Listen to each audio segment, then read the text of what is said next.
ఎఫెసీయులకు రాసిన పత్రిక 1వ అధ్యాయం 9 and 10 we'll read. 9-10 వచనాలను చదువుకుందాం. And he made known to us the mystery of his will according to his good pleasure, which he purposed in the Lord Jesus Christ, to be put into effect when the times have reached their fulfillment, to bring all things in heaven and on earth together under one head, even the Lord Jesus Christ. You know, in these verses, two words are used. In verse 9, a term called mystery of his will is used. మనం చదువుకున్న లేఖన భాగంలో తెలుగులో 8-9 వచనాలు కలిసి ఉన్నాయి. 8-9 వచనాల్లో మరి తన చిత్తమును గుర్చిన మర్మము అనే ఒక పదం మనకు కనబడుతుంది. తన చిత్తమును గుర్చిన మర్మము. And verse 10 says, when times have reached their fulfillment. మరి అది 8వ వచనంలో ఉంది మన తెలుగు బైబిల్లో. ఆ 10వ వచనం ఇంగ్లీష్ లో ఉంది. 8వ వచనం ఏంటంటే కాలము సంపూర్ణమైనప్పుడు జరగవలసిన ఏర్పాటును బట్టి అని ఉంది. So today we'll try and understand what these terms mean. ఈ మాటలు లేకుంటే ఈ పదాల యొక్క అర్థం ఏంటో ఈ రోజు మనము గ్రహించడానికి ప్రయత్నం చేద్దాం. What is a mystery? మర్మము అంటే ఏంటి? In biblical terms, a mystery is something that is hidden from an unbeliever but is clear to a believer. మర్మము అంటే బైబిల్ చెప్పే విషయం ఏమిటంటే అవిశ్వాసికి అది ఎప్పటికీ బయలుపరచబడని మర్మంగానే ఉంటుంది, కానీ విశ్వాసికి అది తేట తెల్లంగా తెలియజేయబడిన సత్యం అయి ఉంటుంది. And the reason why it's clearly revealed to the believer is the believer belongs to the circle of God. Believer is a friend of God. ఎందుకు విశ్వాసికి ఆ మర్మం బయలుపరచబడుతుందంటే విశ్వాసి దేవుడి యొక్క మరి పరిధిలో ఉంటాడు, దేవుడి స్నేహితుడిగా ఉంటాడు కాబట్టి. How you confide with your close friends, God confides with believers who walk closely to him. మరి స్నేహితులతో ఏ విధంగా మనము కలిసిమెలిసి అన్ని పంచుకుంటామో అదే విధంగా మనము విశ్వాసులం దేవుడి స్నేహితులుగా పిలువబడుతున్నాం కాబట్టి దేవుడు తనకు సంబంధించిన మర్మాలు మనతో పంచుకుంటాడు. John 15:15 says, the Lord Jesus says, I no longer call you servants because a servant does not know his master's business. యోహాను సువార్త 15వ అధ్యాయం 15వ వచనంలో యేసు ప్రభువు వారు చెప్తున్న మాట ఏమిటంటే దాసుడు తన యజమానుడు చేయదాన్ని ఎరగడు గనుక ఇక మిమ్మల్ని దాసులని పిలవక స్నేహితులని పిలుచుచున్నాను. Instead I call you friends. నేను మిమ్మల్ని స్నేహితులని పిలుచుచున్నాను. You know, this is one of the most shocking verses in the Bible. God has called us to be his friends. మరి ఇది బైబిల్లో మనకు అత్యంత నిర్ఘాంతపరిచే ఒక అంశం. అదేంటంటే దేవుడు మనల్ని స్నేహితులుగా పిలవడం. And this word friend used in this verse is not a casual friendship. It is a king's inner circle of intimate friends. మరి ఇక్కడ స్నేహితులు అని అంటే అదేదో ఉదాసీనంగా కేవలం ఊరికే నోటి మాత్రంగా స్నేహితులు అని చెప్పడం కాదు, కానీ ఒక రాజు తన సన్నిహిత బృందంలో ఉండే స్నేహితుల గురించి ఎలా చెప్పబడుతుందో అలా చెప్పబడింది మన గురించి. In a king's palace, the servants must keep their distance. They must be out of hearing range. But the inner circle of trusted friends, they enjoy close contact, direct access, and they share confidential information. మరి రాజు యొక్క రాజ సౌధంలో మనం పరిస్థితిని చూసినట్లయితే దాసులు దాసీలు దూరంగా ఉండాలి. రాజుగారు ఆయన సన్నిహితులు మాట్లాడే మాటలు కూడా వాళ్ళు వినకూడదు. అయితే సన్నిహితులు స్నేహితులు ఎవరంటే వారితో మరి రహస్యమైన విషయాలు ఒకరితో ఒకరు పంచుకోవడానికి, స్నేహితులు కూడా రాజు దగ్గరికి వెళ్ళడానికి, వాళ్ళ మనసు విప్పి మాట్లాడడానికి, చర్చించడానికి వారికి అవకాశం ఉంటుంది. You know, this is a mind-blowing thought. A believer who walks closely to God gets to understand the secrets of God. నిజంగా ఇది ఒక ఆశ్చర్యకరమైన అంశము. అదేంటంటే విశ్వాసులంగా మనం దేవుని స్నేహితులంగా ఏర్పాటు చేయబడ్డాం కాబట్టి దేవుడి యొక్క మర్మాలు ఎరగడం, దేవుడి యొక్క మర్మాలు మనకు బయలుపరచబడ్డం అనే గొప్ప సత్యము మనకు ఈ రోజు తెలియజేయబడతా ఉంది. The second word we thought was when times have reached their fulfillment. మరి రెండవ పదం ఏంటంటే మనం చదువుకున్న వాక్య భాగంలో తెలుగులో 8వ వచనంలో ఉంది, కాలం సంపూర్ణమైనప్పుడు జరగవలసిన ఏర్పాటును బట్టి. You know, if you look at the times we are living in, we have fulfilled most of what scripture has promised. మనము నివసిస్తున్న ఈ కాలం గురించి మనం ఆలోచిస్తే లేఖనాల్లో మరి చెప్పబడిన కాలాలు, లేఖనాల్లో చెప్పబడిన అంత్య దినాలకు సంబంధించిన విషయాలన్నీ చాలా వరకు నెరవేర్చబడ్డాయి. ఆ కాలంలో మనం నివసిస్తూ ఉన్నాం. They say there are approximately 2,500 prophecies in the Bible. That means when it was written in the Bible, it did not happen. It was a future. మరి బైబిల్లో రాయబడ్డప్పుడు ఒక లెక్క అంచనా ఏమిటంటే అప్పుడు జరగలేదు అవన్నీ. 2500 ప్రవచనాలు బైబిల్ రాయబడ్డప్పుడు ప్రవచనాలు నమోదు చేయబడ్డాయి బైబిల్లో. And today, around 2000 of them have been fulfilled already without errors. అయితే ఈ రోజు ప్రస్తుతం మనం నివసిస్తున్న కాలంలో మనం గమనించినట్లయితే ఆ 2500 ప్రవచనాల్లో 2000 ప్రవచనాలు ఇప్పటి వరకు ఉన్నవి ఉన్నట్టుగా రాయబడినట్టుగా నెరవేర్చబడ్డాయి, అయిపోయాయి. And they say 90% of that 2000 is aimed at our generation. That means our generation is able to understand this, which others could not understand. వాటిలో 90% మన తరం వారు మాత్రమే అర్థం చేసుకోగలిగే విధంగా మన తరం వారిని గురి కలిగి రాయబడిన ప్రవచనాలు ఉన్నాయి. So that is why many people say our generation will be the last generation on earth. అందువల్ల చాలా మంది దేవుని బిడ్డలు చెప్తున్న మాట ఏమిటంటే ప్రస్తుతం నివసిస్తున్న మన తరమే ఈ భూమి మీద చివరి తరంగా ఉండబోతుంది అని చాలా మంది చెప్తూ ఉన్నారు. That is why we see an increasing in wickedness. అందువల్లనే ప్రపంచంలో దుష్టత్వం ప్రబలడం మనం చూస్తూ ఉన్నాం. A generation typically lasts 40 to 50 years. మరి 40 నుంచి 50 సంవత్సరాల మధ్యలో మరి ఉండే ఈ తరం విషయాన్ని మనం గమనించాలి. And most likely we are in that period. We don't know where in the scale we are. Maybe we are closer to the end, middle, we don't know that. కాబట్టి ఈ 40-50 సంవత్సరాల పరిధిలో ఉండే వారము మనము ఆ మధ్యలో ఉన్నామా లేక చివరిలో ఉన్నామా అనే విషయాన్ని మనం చెప్పలేము, కానీ మొత్తానికి చివరి కాలంలో ఉన్నామనే విషయాన్ని మనం చెప్పవచ్చు. And this is not to make us afraid or anxious. It is, we must understand these are things told in scripture exactly.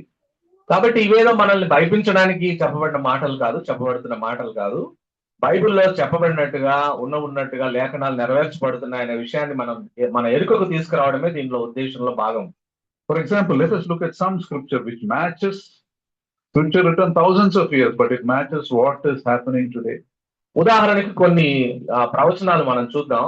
కొన్ని వేల సంవత్సరాల క్రితం రాయబడిన ప్రవచనాలు ప్రస్తుతం మన తరంలో ఏ విధంగా ఇవి జరుగుతూ ఉన్నాయనే విషయాన్ని గమనిద్దాం. Let's turn to Matthew 24:7 and 8. మత్తయి సువార్త 24వ అధ్యాయము 7-8 వచనాలను చూద్దాం. For nation will rise up against nation and kingdom against kingdom, and there will be famines and earthquakes in various places. But all these things are merely the beginnings of the birth pain. జనం మీదికి జనమును రాజ్యం మీదికి రాజ్యమును లేచును, అక్కడక్కడ కరువులను భూకంపములను కలుగును, ఇవన్నీ వేదనలకు ప్రారంభము. Now here the Lord is using an analogy of a woman in labor. Every mother knows that birth pains have a specific pattern. మరి గర్భిణీ స్త్రీ యొక్క ప్రసవ వేదనతో మరి అంత్య దినాలకు సంబంధించిన సంభవాలను పోల్చబడింది. ఇక్కడ గర్భిణీ స్త్రీలకి మరి అనుభవం ఉంటుంది. గర్భిణీ స్త్రీల్లో ప్రసవ కాలం ఎలా ఉంటుందనే విషయం. More and more it becomes intense. మరి అది గర్భిణీ స్త్రీ ప్రసవ వేదన ఎలా ఉంటుందని అంటే రాను అది తీవ్రం అవుతా ఉంటది. As the coming of the child approaches, it becomes more frequent, more intense. మరి ఆ బిడ్డ జనించే సమయానికి మరి ఆ ప్రసవ వేదన మరింత ఎక్కువగా తీవ్రంగా అవుతుండడం చూస్తాం. Today you look around, violence, crime, diseases, pollution, corruption, everything is getting worse and worse. ఈ రోజుల్లో మనం చూసినట్లయితే మరి అవినీతి విచ్చలవిడిగా పెరిగిపోతా ఉంది, మరి వాతావరణ కాలుష్యం విచ్చలవిడిగా పెరుగుతా ఉంది, హింస విచ్చలవిడిగా పెరుగుతా ఉంది, దౌర్జన్యం దుష్టత్వం విచ్చలవిడిగా పెరిగిపోతా ఉంది. 50 years back, 1 war, 2 wars, Iran-Iraq war, or some war used to go on. Today we are a world at war. Everywhere there is war. కాబట్టి అంతకుముందు మనము కాలంలో మనం చూస్తే ఏదో ఒక దేశం 2 దేశాలు యుద్ధాలు మరి చేసుకుంటా ఉండేవి. ఇప్పుడు చూస్తే ప్రతి చోట యుద్ధాలు జరుగుతూ ఉన్నాయి. Famine and earthquakes happening, all increasing. The frequency is increasing. మరి కరువు మరి భూకంపాలు కలుగుతా ఉన్నాయి, మరి వాటి తీవ్రత కూడా పెరుగుతా ఉంది. The Bible tells us of 2 things that will go from bad to worse. మరి 2 విషయాలు మరి మరింత విచారకరమైన స్థితి నుంచి మరింత భయంకరమైన స్థితికి వెళ్తాయి అని 2 విషయాల గురించి చెప్పబడింది బైబిల్లో. One is morally will go from bad to worse. మొట్టమొదటిది నైతికంగా మనము అసలే చెడిపోయిన పరిస్థితి నుంచి ఇంకా దుష్టత్వంలోనికి వెళ్ళిపోతాం. Second is economically will go from bad to worse. రెండవది ఆర్థిక పరంగా కూడా మనము అసలే కురింగిపోయిన స్థితిలో నుంచి ఇంకా భారమైన పరిస్థితిలోనికి వెళ్తాం. Let's see one by one again. వీటిని ఒకదాని తర్వాత ఒకటి పరిశీలన చేద్దాం. Morally, let's read 2 Timothy 3, 1 to 3. మరి తిమోతికి రాసిన పత్రిక 2 Timothy తిమోతికి రాసిన 2వ పత్రిక 3, 1 to 3. 3వ అధ్యాయము 1 నుంచి 3 వచనాలను చూద్దాం. I'll read in English. But mark this, there will be terrible times in the last days. Men will be lovers of themselves, lovers of money, boastful, proud, abusive, disobedient to their parents, ungrateful, unholy, without natural affections, unforgiving, slanderous, without self-control, brutal, not lovers of good, treacherous, rash, conceited, lovers of pleasure than lovers of God. You see that happening in an increasing measure today? ఇప్పుడు ఇక్కడ చదవబడిన విషయాలన్నీ మనం చూస్తే మరి తిమోతికి రాసిన 2వ పత్రిక 3వ అధ్యాయం 1 నుంచి 4 వచనాల్లో ఇవన్నీ పెరగడం మనం చూడట్లేదా? Lovers of themselves. మరి The most important thing is how you are. You don't care what happens to others. మరి ఎవరికి వారు స్వార్థ ప్రియులుగా తయారైపోతా ఉన్నారు. ఇతరుల గురించి ఆలోచించట్లా. నేను ఎలా బ్రతుకుతున్నా, నా కుటుంబం ఎలా బ్రతుకుతుంది, దాని గురించి ఆలోచిస్తా ఉన్నారు. Without natural affections. మరి స్వభావ సిద్ధంగా ఉండే ఆకర్షణలు, ప్రేమలు లేవు. ఇప్పుడు We are going into unnatural relationships. మనము అస్వాభావికమైన మరి సంబంధాల్లోనికి నెట్టబడుతూ ఉన్నారు. మనుషులు వెళ్తున్నారు వాళ్ళే. Without self-control. మరి ఎవరికి మరి స్వీయ నియంత్రణ లేకుండా పోతా ఉంది. You have a word today. Your truth is your truth. My truth is my truth. నీకు సత్యం అనిపించింది నువ్వు పాటించు, నాకు సత్యమైంది నేను పాటిస్తా అంటున్నారు. You know, today respectable words that are used for what is great sins. మరి ఈ రోజు గొప్ప పాపాలకి మరి గౌరవప్రదమైన మాటలు జోడించి వాటిని అది పాపం కాదన్నట్టుగా చెప్పే పరిస్థితులు ఉన్నాయి. For example, you don't say greed. You say, a businessman say, you're not greedy. You're maximizing your profit. That's the word used. కాబట్టి ఇక్కడ దురాశ అనే పదాన్ని మరి ఎలా చేశారంటే, దురాశ పాపం కాబట్టి దాన్ని మేము లేదండి మా కంపెనీ అధిక లాభాల్లోనికి వెళ్తున్నాం అని అంటా ఉన్నారు. కానీ దురాశకు సపరేట్ వేరే పదాన్ని కనిపెట్టి అధిక లాభాల్లోనికి వెళ్తున్నామని చెప్పి పెట్టే ప్రయత్నం చేస్తా ఉన్నారు. You know, you have a habit of overeating. You are no longer called a glutton. It is a compulsive eating. It is a medical problem, not your issue. కాబట్టి ఒకవేళ తిండిపోతు స్వభావం ఉన్నట్లయితే ఆ తిండిపోతు స్వభావాన్ని కప్పిపుచ్చుకోవడానికి ఇది పరిస్థితి అండి, చేదాటిపోయింది, అనారోగ్య పరిస్థితుల్లో ఈ విధంగా ఎక్కువగా తినాల్సి వస్తుంది, అంతే తప్ప ఇది తిండిపోతనం కాదని చెప్పే Not your lack of control. It is compulsive eating disorder. మరి ఇది మరి నియంత్రణ లేకుండా మరి ఎంత పడితే అంత తినడానికి అలవాటు పడ్డాం. When you lie, it is not lying anymore. You are misspeaking. That's the word used. Misspeaking. మరి అబద్ధం ఆడుతున్నారు అనే మాటని, అనే పాపాన్ని కప్పిపెట్టడానికి అవి కొంచెం తగ్గించి లేకుండా కుదించి మాట్లాడుతున్నారండి అని చెప్తా ఉన్నారు. If a pickpocket steals your money or a thief steals your money, you put him in jail. మరి ఒక జోబు దొంగ ఎవరైనా మరి నీ పర్సును కొట్టేస్తే, నీ జోబులో ఉన్న పర్సును కొట్టేస్తే అతన్ని జైల్లో పెడుతున్నారు. But if industrialist, you know, steals hundreds of crores, it is called asset misappropriation, not stealing. మరి ఒక పెద్ద మరి పారిశ్రామికవేత్త గనుక మరి 100 కోట్లు 1000 కోట్ల రూపాయలు దొంగతనం చేస్తే మరి దాన్ని ఆర్థిక పరమైన మరి లావాదేవీల్లో భాగంగా జరుగుతుందని చెప్తున్నారు, కానీ దాన్ని దొంగతనం కింద చెప్పట్లేదు. Homosexuals are called gays. Gay was actually the original meaning of gay is happy, joyful. మరి స్వలింగ సంపర్కుల్ని గే అని పిలుస్తా ఉన్నారు. గే అంటే అర్థం ఏంటంటే సంతోషంగా ఉండేవాళ్ళు అని అర్థం. 50 years back, homosexual psychologists regarded homosexuality as abnormal behavior. Today it is called alternate lifestyle. మరి 50 సంవత్సరాల క్రితం మరి మానసిక శాస్త్రవేత్తలు స్వలింగ సంపర్కాన్ని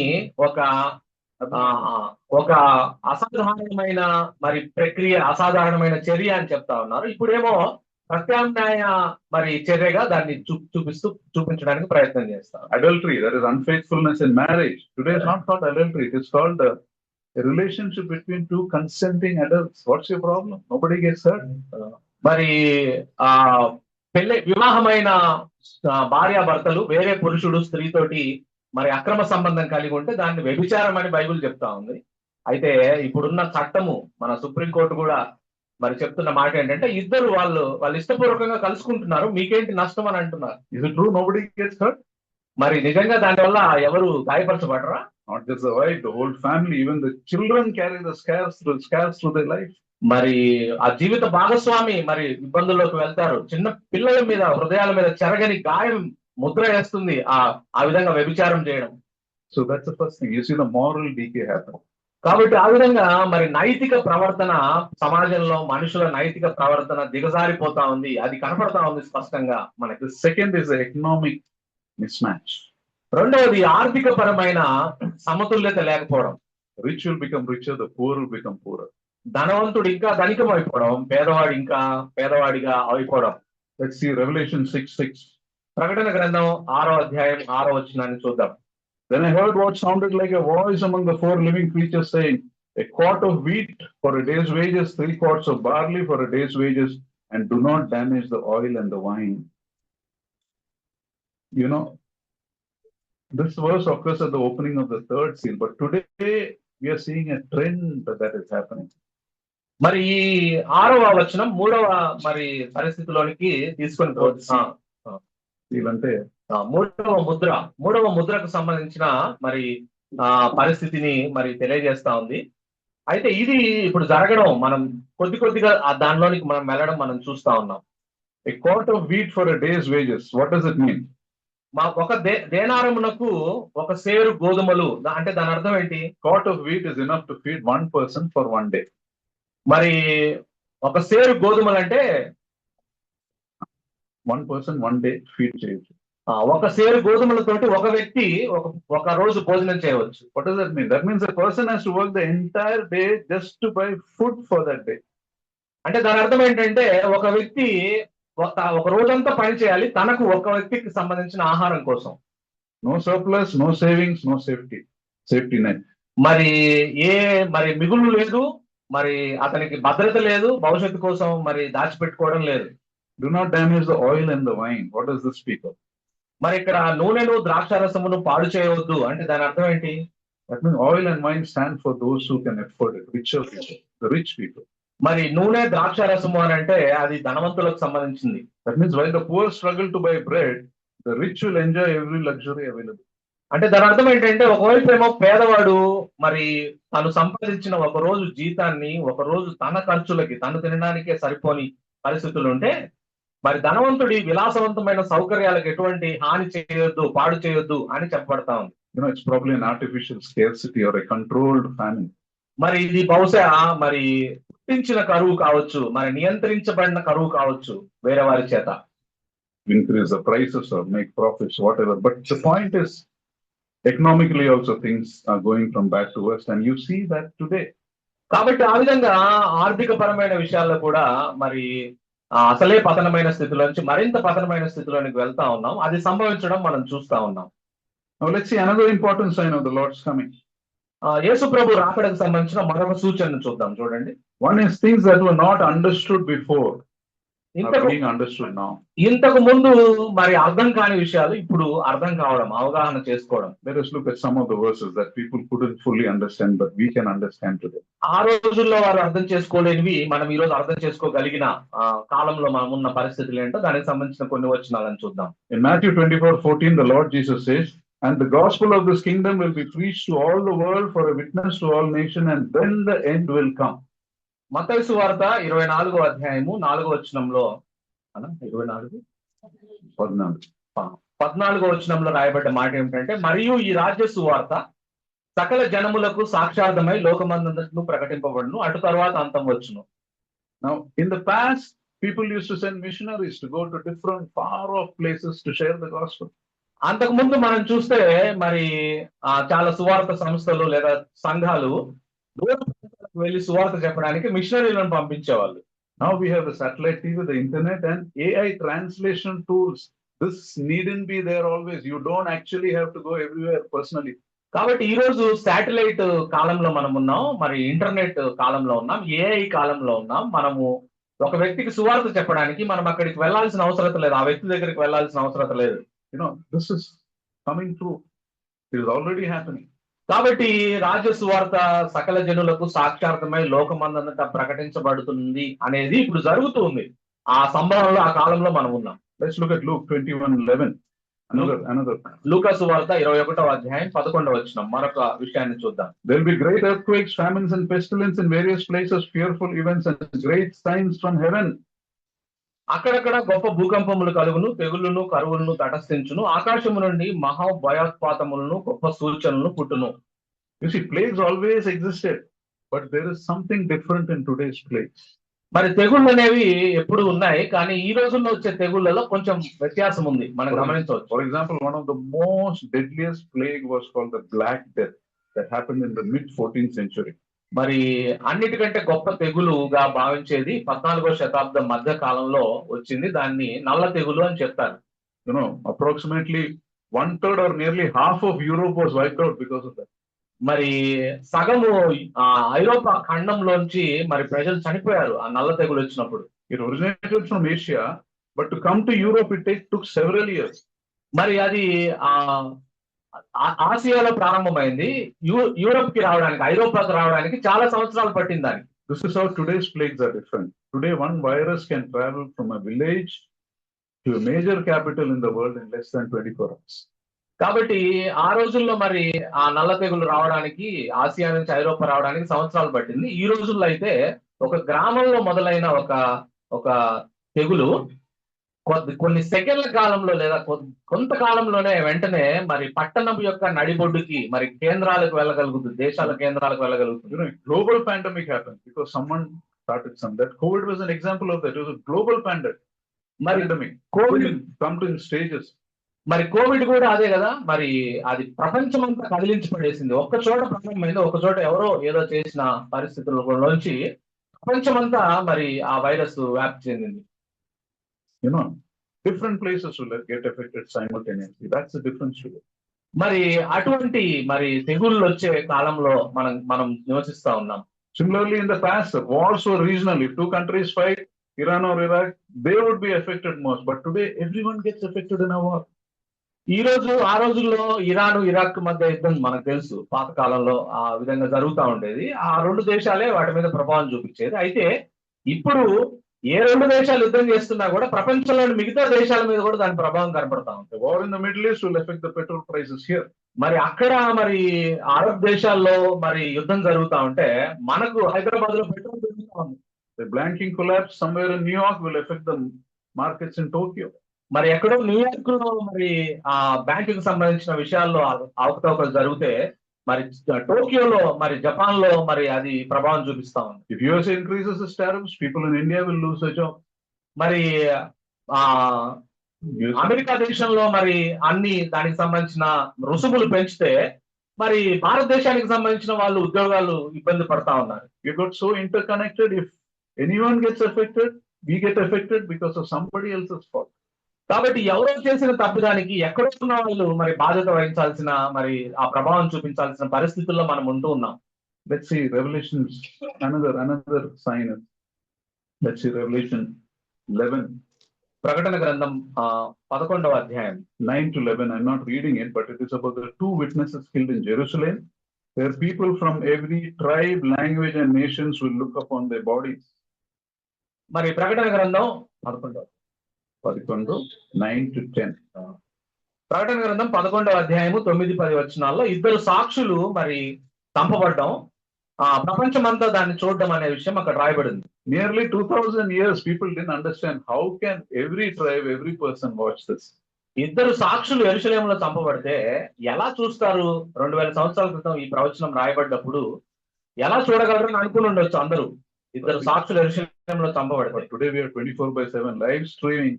The entire world can watch a single event. కాబట్టి ఈ రోజుల్లో మొత్తం ప్రపంచవ్యాప్తంగా ప్రసారాలు జరుగుతా ఉన్నాయి, 24 గంటల ప్రసారాలు జరుగుతా ఉన్నాయి. ఎక్కడ జరిగినా ఒక సంఘటన ప్రపంచమంతా ఏకదాటిగా చూడగలదు. What was once considered impossible, today it's possible with a 5G connection. మరి ఒకసారి ఒకానొక కాలంలో మరి అసాధ్యం అనుకున్నది ఇప్పుడు 5G కనెక్షన్ వచ్చిన తర్వాత మరి అది సుసాధ్యం అయిపోయింది. Let's turn to another aspect. Daniel 12:4. దానియేలు గ్రంథం 12వ అధ్యాయము 4వ వచనం.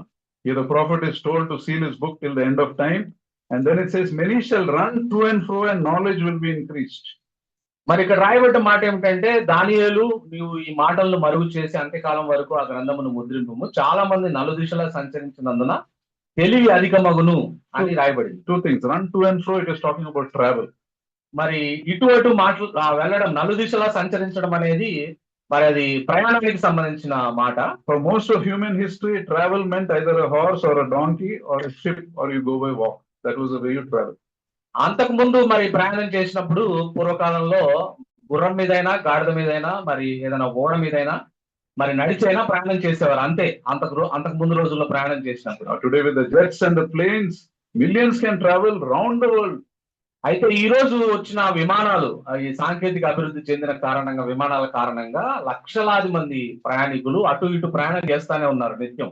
This is the space shuttle. You must have heard of the space shuttle. If it gets commercially viable, you can reach from New York to New Delhi in 5 minutes. మరి అంతరిక్ష నౌకలు మరి సిద్ధం చేస్తా ఉన్నారు.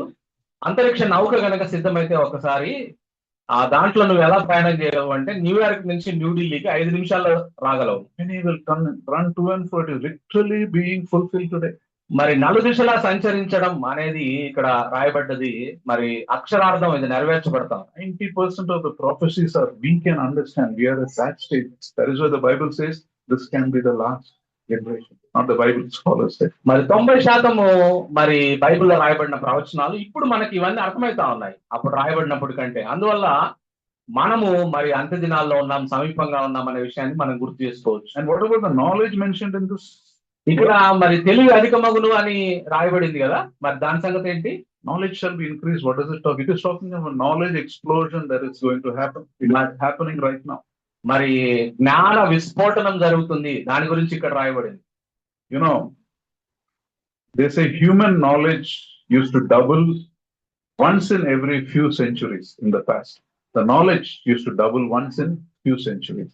కొన్ని శతాబ్దాల్లో మరి అంతకు ముందు జరుగుతున్న పరిస్థితి ఏమిటంటే, జ్ఞానము ఒక శతాబ్దం నుంచి ఇంకొక శతాబ్దంలోనికి వెళ్తూ ఉన్నప్పుడు కొన్ని శతాబ్దాల్లో మరి రెట్టింపు అవడం చూసాం గతంలో జ్ఞానం. But now IBM says there is a knowledge doubling curve. They say every 12 hours knowledge doubles, they say, because of the vast availability of data. Every 12 hours. మరి ఇప్పుడు ఉన్న పరిస్థితుల్లో మనకు విస్తారంగా జ్ఞానం అందుబాటులో ఉంది కాబట్టి ప్రతి 12 గంటలకి మరి జ్ఞానము రెట్టింపు అవుతుంది. ఆ కాలంలో మనం ఉన్నాం. Another prophecy, if you no need to turn, Ezekiel 38 and 39, it talks of the war of Gog and Magog. యెహెజ్కేలు గ్రంథం 38వ అధ్యాయం 39వ వచనాల్లో గోగు మాగోగు అనే ఆ యుద్ధాన్ని గురించి అక్కడ రాయబడింది. If you see historically, geographically, these places stand for Russia, Iran and Turkey. మరి భౌగోళిక పరంగా చూస్తే రష్యా, ఇరాన్, టర్కీ ఈ 3 దేశాలకు సంబంధించిన మరి ఆ ప్రాంతాన్ని గోగు మాగోగుగా చెప్పబడింది బైబిల్లో. And most of history, these people were enemies. ఈ చరిత్ర అంతా చూస్తే వీళ్ళు శత్రువులుగా ఉన్నారు, ఒకరికొకరికి పడదు వీళ్ళకి. But now there is a triple alliance called the Astana process, where Russia, Iran and Turkey are together. They allies. అయితే ఈ రోజుల్లో ఉన్న పరిస్థితి ఏంటంటే, ఈ 3 దేశాలు ఒకదానితో ఒకటి సంధి చేసుకుంటా ఉన్నాయి, త్రిత్వ సంధులు చేసుకుంటా ఉన్నాయి. You know, they are the nations that will invade Israel as per Ezekiel. They were enemies. Today they are joined together. మరి వారు భవిష్యత్తులో ఇశ్రాయేల్ మీద దురాక్రమణ చేయడానికి ముందుకెళ్తారు, యెరూషలేం పట్టణం మీద, ఇశ్రాయేల్ దేశం మీద అని రాయబడింది. మరి దానికి అనుగుణంగా ఈ 3 కలుస్తా ఉన్నాయి, ఈ 3 దేశాలు. Another verse, Zechariah 14:12. ఇంకొక వచనం జకర్యా గ్రంథము 14వ అధ్యాయం 12వ వచనం. It says, this is the plague that the Lord will strike all the nations that fought against Jerusalem. Their flesh will rot while they're standing on their feet. Their eyes will rot in their sockets. Their tongues will rot in their mouths. Just look at the verse. What is it saying? జకర్యా గ్రంథము 14వ అధ్యాయము 12వ వచనంలో రాయబడ్డ మాట ఏమిటంటే, మరియు యెహోవా తెగుళ్లు పుట్టించి యెరూషలేం మీద యుద్ధము చేసిన జనులనందరినీ ఇలాగున మొత్తును, వారు నిలిచి ఉన్న పాటనే వారి దేహములు కుళ్ళిపోవును, వారి కన్నులు కనుతొరలలో ఉండియే కుళ్ళిపోవును, వారి నాలుకలు నోళ్ళలో ఉండియే కుళ్ళిపోవును. You realize what is this talking about? దేని గురించి మాట్లాడుతున్నారో మీకు అర్థమైందా? While you are standing your eyes and tongue will rot. That means death will be so fast that you'll be dead before your body falls to the ground. That is what this is talking about. మరి దీని అర్థం ఏంటంటే మరి నువ్వు నీ శరీరం అట్లా నిలబడిపోయినప్పుడే నువ్వు మరణం నీలోకి వచ్చేసి నీ అవయవాలు కృషించిపోవడం నువ్వు చూస్తావు అని రాయబడి అంత అకస్మాత్తుగా అంత త్వరగా మరణం వస్తుంది. Can you think of anything in the past that can cause that kind of death? Anything in the past? గతంలో ఎప్పుడైనా ఏదైనా అటువంటి మరణాన్ని కలుగజేసిందా? Today this is an accurate, terrifyingly accurate description of the weapon of mass destruction, a nuclear fallout. మరి ఇది ఈ రోజుల్లో మరి అణుబాంబుకు సంబంధించిన అణు విస్ఫోటనానికి సంబంధించిన మరి బాంబు గనక వేస్తే ఇటువంటి మరణం మనుషులకు సంభవిస్తుంది. The intense heat vaporizes your flesh before even you fall. నువ్వు నిలబడ్డ మనిషివి నువ్వు కింద పడకముందే నీ శరీరం కుళ్ళిపోవడం చూస్తావు. It close with one more example, that is Revelation 13, 16 and 17. మరొక ఉదాహరణ చూసి మనం ముగిద్దాం. ప్రకటన గ్రంథం 13వ అధ్యాయం 16వ వచనం. 16, 17, 16 and 17. 16, 17 వచనాలు. He also forced everyone, small and great, rich and poor, free and slave, to receive a mark on his right hand or on his forehead, so that no one could buy or sell unless they had the mark, which is the name of the beast or the number of his name. Here you're talking of a system where no one can buy or sell unless they had a specific number. ఇక్కడ రాయబడిన మాట ఏమిటంటే ఒక సంఖ్యను వారు ముద్రించబడకపోతే వారి మీద వారు కొనలేరు అమ్మలేరు అని రాయబడింది.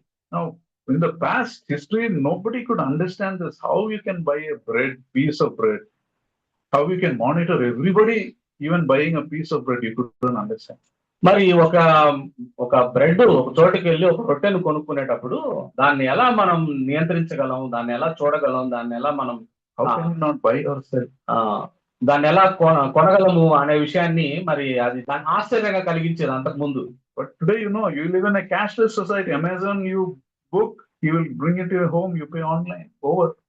కాబట్టి ఈ రోజుల్లో మనం చూస్తే మరి ఇంట్లో కూర్చొనే మనం అమెజాన్ లో కావాల్సినవి మనం ఆర్డర్ చేస్తా ఉన్నాం, వాళ్ళు ఇంటికి వచ్చి అవి డెలివరీ ఇచ్చి వెళ్ళిపోతా ఉన్నారు. And AI surveillance, you can track everyone who's buying or selling.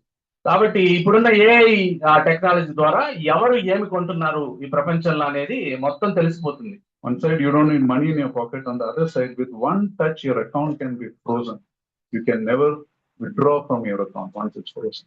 కాబట్టి ఇప్పుడున్న కాలంలో ఎట్లా ఉందనంటే ఒక్క కంప్యూటర్ లో ఒక్క బటన్ నొక్కితే నీ అకౌంట్ లోంచి నువ్వు డబ్బులు కదిలించలేవు, ఎవరు ఏమి కదిలించలేని పరిస్థితులు కూడా వచ్చే పరిస్థితి. Neither buy nor sell.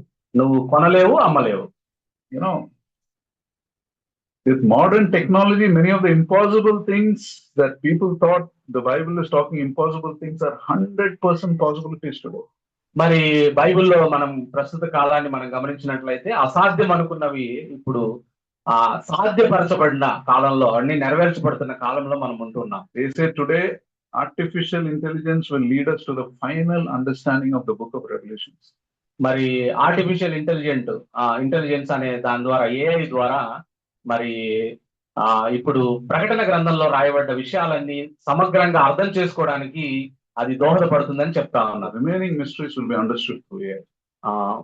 ప్రకటన గ్రంథంలో మరి నెరవేర్చబడబోయే ఆ విషయాలన్నీ కూడా AI ద్వారా వాటిని అర్థం చేసుకోవడానికి మార్గం సుగమం అవుతుంది. And I found this so amazing that you need the most modern technology to understand what the Bible wrote centuries back.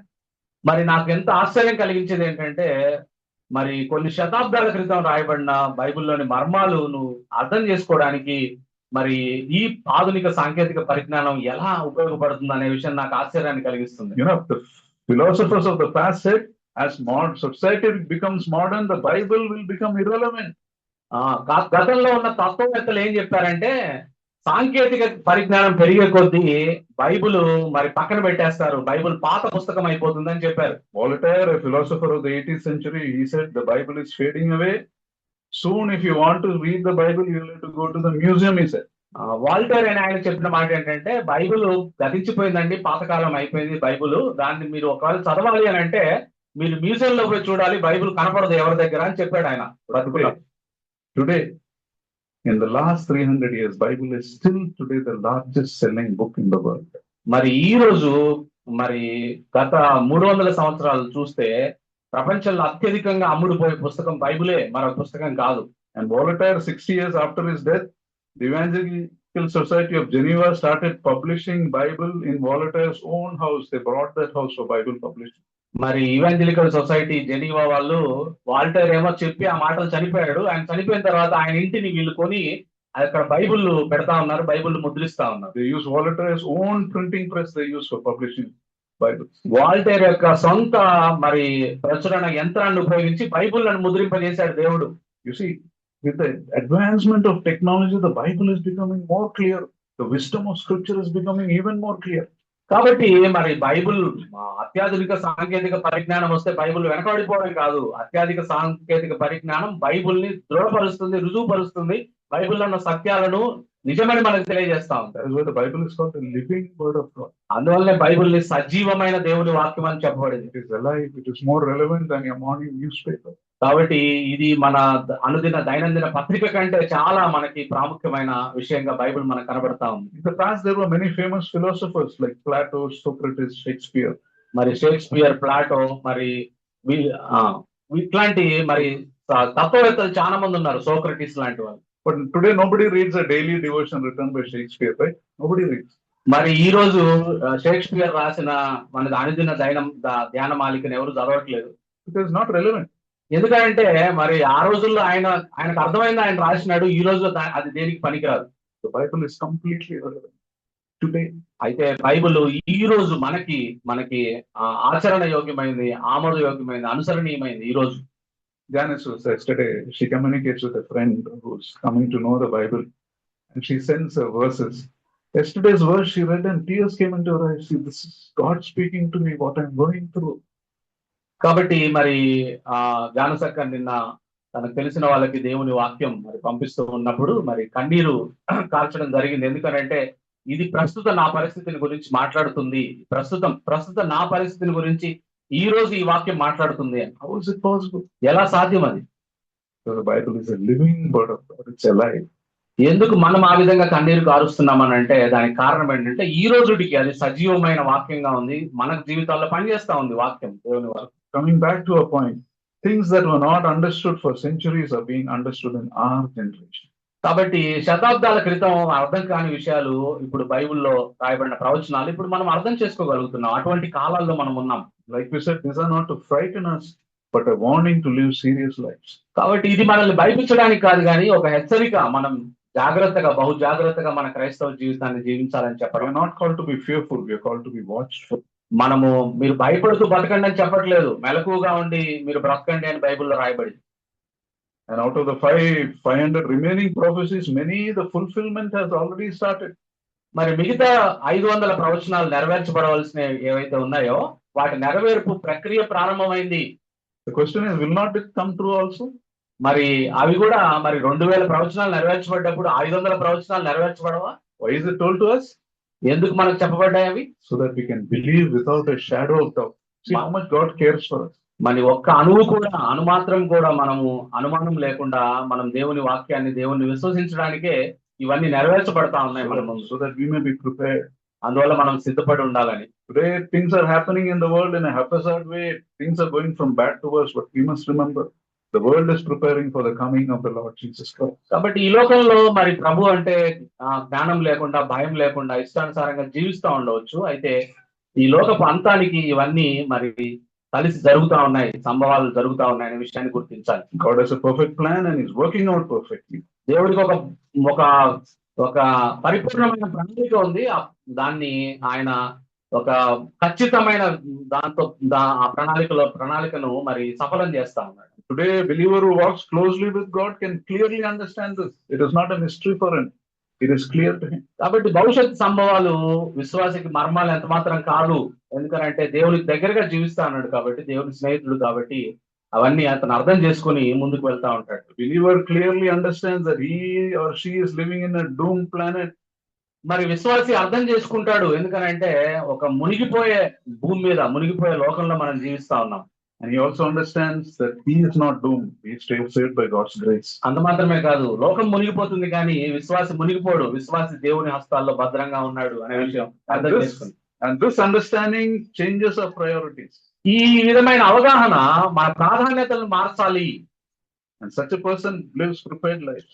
అటువంటి వ్యక్తి ప్రాధాన్యతలు మారి సిద్ధపడిన జీవితాలు జీవిస్తారు. The Lord Jesus as the center of his life. యేసుక్రీస్తు ప్రభువారిని కేంద్రంగా కలిగి జీవిస్తాడు. So that he can be prepared, he or she can be prepared when the times come to their fulfillment. కాబట్టి కాలం సంపూర్ణమైనప్పుడు మరి జరగవలసిన ఏర్పాటును బట్టి మరి ఆ విశ్వాసురాలు ఇద్దరు సిద్ధపడి దేవుడు రాకడ కొరకు చూస్తూ ఉంటారు. So let us also live prepared lives. కాబట్టి మనం కూడా సిద్ధపడిన జీవితాలు మనం జీవితాం. We are living in the most exciting times of history. కాబట్టి అత్యంత ఉత్సుకత కలిగిన రేకెత్తించే కాలంలో మనం జీవిస్తా ఉన్నాం చరిత్రలో. Let us not miss the Savior. కాబట్టి మన రక్షకుడిని మనం ఎవరము మరి కలుసుకోకుండా మనం తప్పిపోకుండా ఉందుము గాక.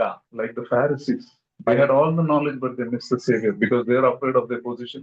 మరి పరిసయ్యులు లాగా మనం పరిసయ్యులకు దేవుని గురించిన లేఖనాల గురించిన జ్ఞానం అంతా తెలుసు, అయితే వాళ్ళకున్న ఆ స్థాయిలను పోగొట్టుకోలేక, పదవులను పోగొట్టుకోలేక వారు దేవుణ్ణి మరి పోగొట్టుకున్నారు. What a tragedy. ఎంత విషాదకరమైన విషయం. May that not happen to us. అది మనందరికి జరగకుండా గాక. ప్రార్థన చేసుకుందాం. ప్రభువా, ప్రేమగల తండ్రి, నీకు వందనాలు, స్తుతులు, స్తోత్రాలు. సత్యమైన సజీవమైన వాక్యాన్ని ప్రభువా, పరిశుద్ధ గ్రంథాన్ని మీరు మాకు ఇచ్చినారు, మీకు వందనాలు. అవునాయనా, నీ ఖచ్చితమైన ప్రణాళికలో భాగంగా మరి ఈ లేఖనాల్లో రాయబడిన ప్రవచనాలన్నీ నెరవేరుస్తూ వస్తున్నారు. అందును బట్టి నీకు వందనాలు, స్తుతులు, స్తోత్రాలు చెల్లిస్తున్నాం. అవును ప్రభువా, ఇప్పటికే 80% పైగా ప్రవచనాలు నెరవేర్చబడ్డాయి. ఇంకా 20% మాత్రం అవి ప్రారంభ దశలో ఉన్నాయనే విషయాన్ని మీరు మాకు గుర్తు చేసినారు, మీకు వందనాలు. అవునాయన, మరి ప్రవచనాలు రాయబడ్డప్పుడు వారు అర్థం కాని పరిస్థితుల్లో ఉన్నారు, కానీ మాకైతే ఇప్పుడు సమస్తము అయ్యా మీరు తేట తెల్లని చేస్తా ఉన్నారు. కాలం సమీపమైంది అనే విషయాన్ని మీరు మాకు గుర్తు చేస్తా ఉన్నారు. అందుని బట్టి నీకు వందనాలు. అవును ప్రభా, మరి ఈ కాలం సమీపిస్తూ ఉన్నప్పుడు మేము లోకాశల వైపు పరిగెత్తకుండా ప్రభా, ఆస్తులు సమకూర్చుకోవడం వెనుక మేము పరిగెత్తకుండా, మా శరీరేచ్ఛలు నెరవేర్చుకోవడానికి మేము పరిగెత్తకుండా, ఆశించకుండా ప్రభా మెలకుగా ఉండి ప్రార్థన చేయండి అని చెప్పావు పదే పదే. కాలం సమీపిస్తా ఉంది, దొంగ వలే వస్తాడు, ప్రభు సిద్ధపడి ఉండాలని చెప్పావు ప్రభా. మా కిసింజర్ ఫెలోషిప్ లో ఉన్నా మేమందరం కూడా ప్రభా మరి కాలములను ఎరిగి ప్రభా జ్ఞానం కలిగి ప్రభా మెలకు కలిగి ప్రార్థన చేస్తూ మేము సిద్ధపడే వరంగా ఉండడానికి చూపించండి. పరిశైలిలాగా ప్రభా మేము ఈ లోక ఆశలను కలిగి ప్రభా మరి మిమ్మల్ని కలుసుకోవడం మిస్ అవ్వకుండా మేమందరము ఈ లోక ఆశలను త్యజించి ఈ భౌతిక సంబంధమైన విషయాల్ని మరి వాటికి తక్కువ ప్రాధాన్యత ఇస్తూ మిమ్మల్ని కలుసుకోవడానికి మేము ఉత్సుకత చూపేవారంగా, ఆసక్తి చూపేవారంగా ప్రభా, నీ రాజ్య విస్తరణ కొరకు పనిచేసేవారంగా, అయ్యా నీ అక్కడ లోపు మేము చనిపోయే లోపు ఇంకొంతమందిని నీ సన్నిధికి చేర్చేవారంగా ప్రభావ మేము ముందులాగునా కృప చూపించమని అడుగుతూ సమస్త ఘనత మహిమ ప్రభావం మీకు ఆరోపిస్తూ యేసు ప్రభు నామంలో ప్రార్థిస్తున్నాను తండ్రి. ఆమేన్. Now to him who is able to keep you from falling and present you before his glorious presence without fault and with great joy, to the only God our Savior, be glory, majesty, power and authority through Jesus Christ our Lord before all ages, now and forevermore. Amen. Thank you. God bless you.